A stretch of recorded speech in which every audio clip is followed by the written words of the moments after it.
What's up, scripted ones? My name is Vice, and welcome back to another episode of Scene RX. Today, we are going to be discussing briefly, well, as brief as I can in these 10-minute videos, Lorna Shore's new record, I Feel the Everblack Festering Within Me. I am even wearing my pink Lorna Shore Pain Remains t-shirt for the occasion because I love this t-shirt. So, without further ado, let's just dive into it. We'll get right into the discussion. So Lorna Shore recently released their new record, I Feel the Everblack Festering Within Me. And it was definitely something different, yet not at the same time. If you listen to Pain Remains, then you would know exactly what you were getting into. But this one, it took what was established with Pain Remains to a whole new level. Propelled by the first single, Oblivion, which according to Will Ramos was a song about a distant post-apocalyptic future where humanity has brought about its own downfall, you know, the kind of stuff that we're rapidly approaching on our own now. The idea that we wished for better, that we hoped that we were doing something better, something that would help save us in our dying world, only to realize that we ended up accelerating its destruction. We ended up bringing about the thing that we were trying to avoid. The song itself, it feels very polished. It feels definitely like a Lorna Shore song. Like it would easily feel at home on like Pain Remains or something, but it feels more polished and more it feels more polished and well structured. Everybody in the band is bringing absolute fire when it comes to this song. Watching the guys with their instruments is absolutely mesmerizing, and Will Ramos is just on a whole nother level with his vocal things. It's absolute madness, and it definitely sounds like a more refined Pain Remains, which I feel like is saying something because Pain Remains, especially the Pain Remains trilogy, that record and those songs are complete deathcore masterpieces just on their own. So to take something, to create something, a song or an album that is better than that is quite a testament. So the next single was called Unbreakable, and I feel like Unbreakable breaks the mold, about what deathcore is supposed to be, because I don't know about you, but whenever I think of deathcore, it's usually some kind of long story, lots of imagery, just kind of telling stories about stuff, not so much speaking of things, least of all an anthem of unity. And that is what they want, that is what they were doing when they released Unbreakable. Unbreakable is a song that was meant to inspire. It was meant to bring people together in a time when we are more divided than ever before.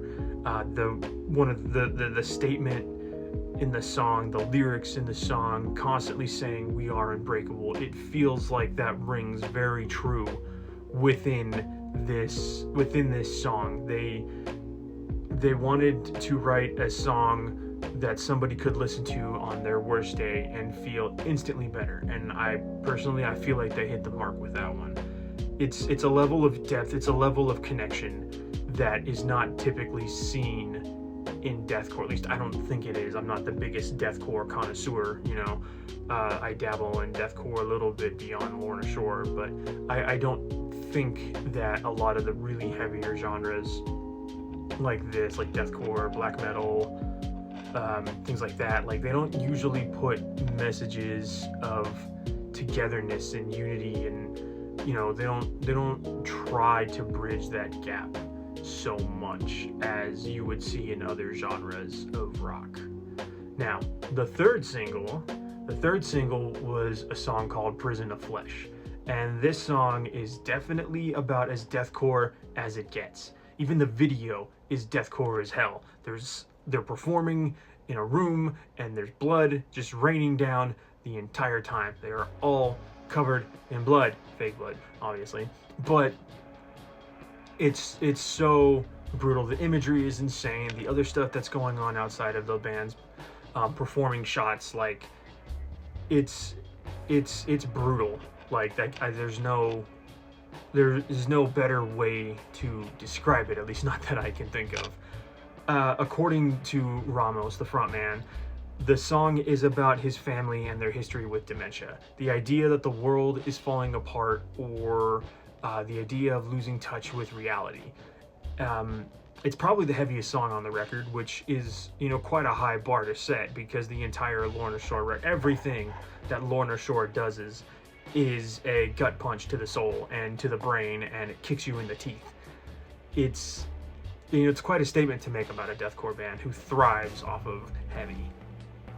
In the song, Ramos personifies demons and things that make it seem like you lose pieces of yourself with the closer that they get, the closer these demons get to you, the more detached you become, until you find that you are nothing more than a husk of what you were, filled with fear and delusion.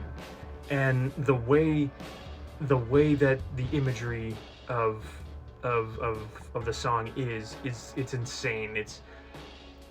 It's so visceral, but it's also, I feel like it really is a good way. It hits the nail on the head. And to write about something like that, to write about dementia and what that does to the human mind, and acknowledging, I guess I would assume, acknowledging a possibility that might even be a thing that Ramos himself deals with when he's older, if it is in his family. Like, it's a level of thought-provoking something, je ne sais quoi, more than what you would normally expect to see from something like this. So, the final single that was released the day that the album came out was a song called Glenwood. The song is about Will Ramos and his relationship with his father. He said that they had many fallings out and that it had left him full of a lot of anger, and anybody who has, estranged parents, and myself included, can relate to that. He carried such a heavy burden for most of his life until he realized that all he really wanted was to make amends. All he wanted was to go back to that house that he grew up in and see his father again. So he did. The video showcases that. It's him going back to that house he grew up in. It's knocking on the door, and his dad, who actually is his dad in the video, that is his actual father, he makes that connection again after who knows how many years, because not even he knows how long they had been estranged. He was so happy when he finally made amends with his dad, but at the same time he was also so angry that it had taken him so long to do so. The video itself, it shows him returning to his childhood home, and it even features his actual father, as I mentioned in the video, and it ends with them talking, making amends more. Will's thanking his dad for agreeing to be a part of the video, for allowing the things to go on and everything. He's very supportive of it, which is very cool. They hug, they're laughing, everything. Like, his father's listening to Will talk about how he feels about stuff, how things affected him and everything, what the whole point is of writing the song and whatnot. And it's a very powerful song. It's a very powerful message that I don't think you see really much just in general in music these days. Alright, so final thoughts on the record. First off, I think that this record has taken everything that Pain Remains established for them when Will joined the band, through the Hellfire EP. It took everything and it shot it to a whole new level. I think with this album, Ramos was really, really finding himself with his lyrical content, and was writing the things that he really, really wanted to write. I think that the introspection of the way that he writes and everything is fantastic.